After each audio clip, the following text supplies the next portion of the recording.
Hi, my name's Mark, one of the pastors here at Trillium.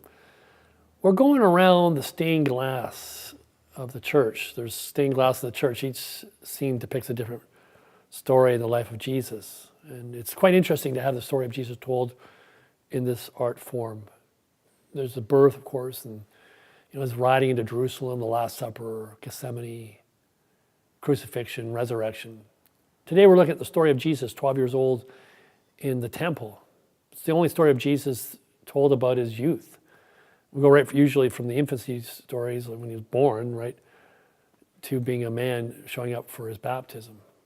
And there's this one story in the Gospel of Luke that talks about when he was 12 years old and how he gets waylaid by his parents, and he's kind of hightailed it back to the temple in Jerusalem to study with the teachers of the law. And the law in the Old Testament was really the practices that allowed one to love. I mean, there's lots of other extraneous stuff that gets in, but the core of it is to love God with all your heart, soul, mind, and strength, and to love your neighbor as yourself. And that seems to be the summary of the total law. As we always talk about here, to follow Jesus is to seek the path of love in life. And Jesus reminds us in his own life that love is really what it all comes down to. And there he is, 12 years old in the temple, and he's acting very adult-like, even though he's still a kid, technically. He doesn't become an adult in the Jewish world of the time until he's 13 and has his bar mitzvah. Then he becomes a man. But he's a kid. He's talking about the law, the practices, the discipline, the character of love with these very seasoned professionals. And they're impressed by his insight. And it got me thinking a lot about prodigies, because Jesus is obviously a prodigy of some type. We looked at some video of child prodigies in music, piano players, violinists, singers, guitar players, that sort of stuff. And some pretty incredible viewing to watch these kids, these 7-year-olds and 8-year-olds, 10-year-olds playing like seasoned professionals of many years study. And how do they do it? I mean, that's the amazing thing.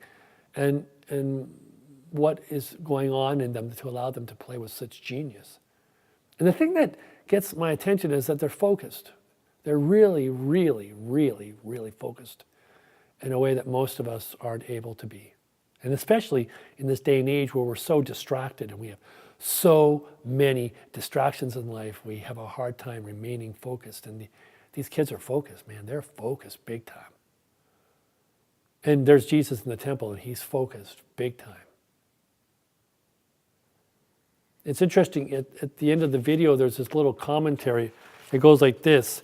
It talks about the fact that a prodigy is born, not made, but can be enhanced. And it says, many are born with unusual gifts that were never discovered. Here the kids in the video are the ones that did get discovered. They had their gifts discovered, and they were able to work them out in a really positive way. But I'm looking over my congregation thinking, how many of you are geniuses, potential child prodigies, maybe even adult prodigies, with these immense gifts in you, but they're undiscovered. They're remaining latent in you because you don't know about them. Looking around the congregation, unassuming faces, with this amazing gift that lurks deep under the surface of their life. And the scriptures call us to, in a sense, embrace our unusual gifts as a manifestation of God's blessing upon us, of our oneness with the Creator. God has extended love out to us in the world of form, and we're now to unleash that genius in us. All of us have that genius. And we're looking today also at the notion of what's the character that allows for the genius to be unfurled in life.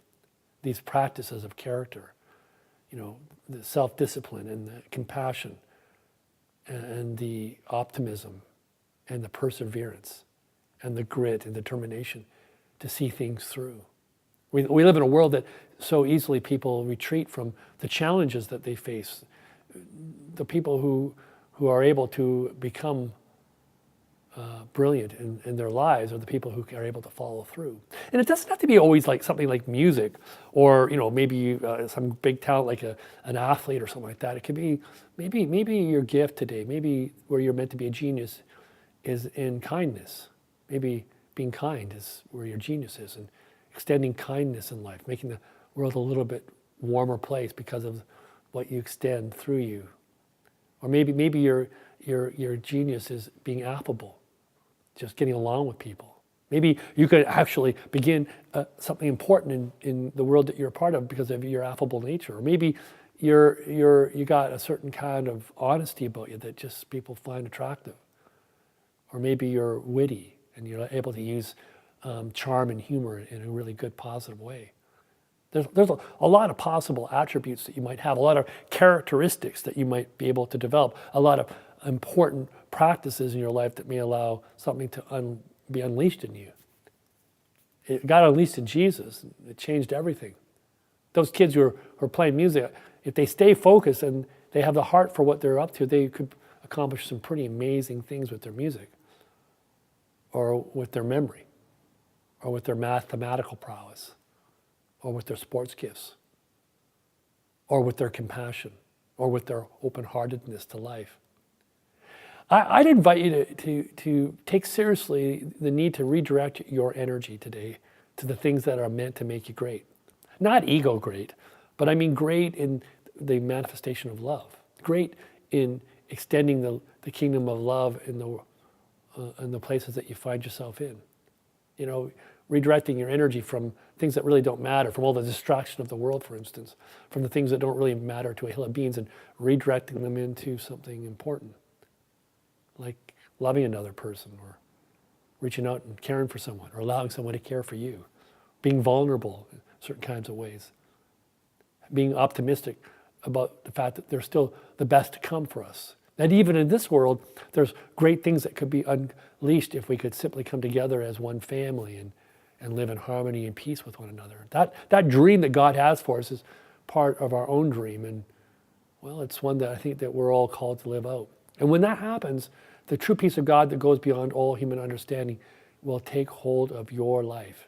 Let it grab you, let it hold you, let the extension of God move through you, and you will experience that genius that's alluded to in Scripture. You are the one with the undiscovered gift that's meant to be unleashed in this world. That's your purpose. Go do it and be at peace.